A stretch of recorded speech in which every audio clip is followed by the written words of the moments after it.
আমি আমার মালিকের সামনে সিজদা করে বলবো, হে মালিক।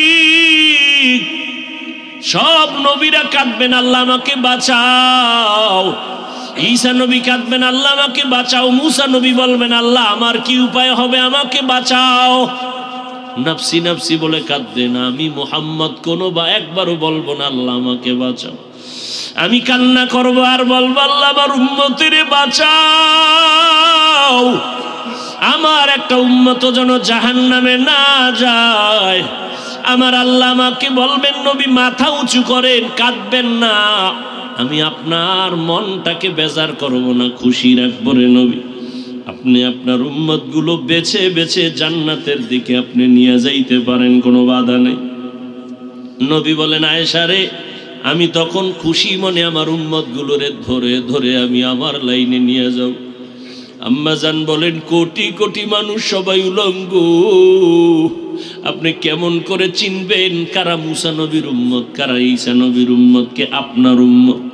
মায়ার নবী চোখের পানি ছেড়ে কাঁদেন আর বলেন, ও আয়েশা, ওই কঠিন সময় হাজারো লাখো কোটি মানুষের ভেতরে আমার উম্মত আমি কেমনে চিনবো জানো? বিশাল বড় বকরির পালের মধ্যে যদি কোনো বকরির কপালে সাদা রেখা থাকে, চিনা কঠিন না সহজ? বলে সহজ।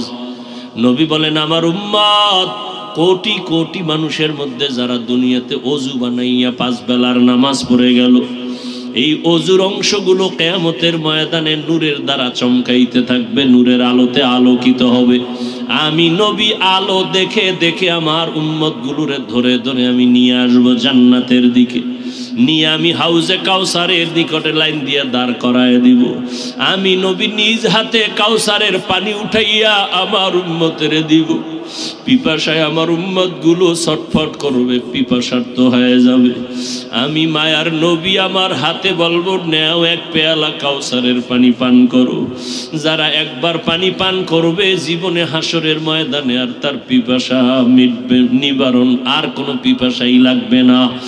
এক পেয়ালায় পিপাসা নিবারণ হবে, আর কোনো দিন পিপাসা আসবে না।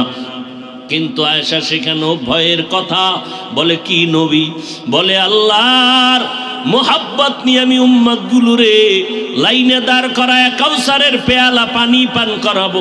হঠাৎ দেখবো একটা পর্দা পড়ে গেছে, আমার উম্মত পর্দার ওই পাশে এখনো লাইনে দাঁড়ানো। আমি বলবো, ফেরেশতারা, আমার উম্মত তো এখনো বাকি, পর্দা ফালায় দিলা কেন মাঝখানে?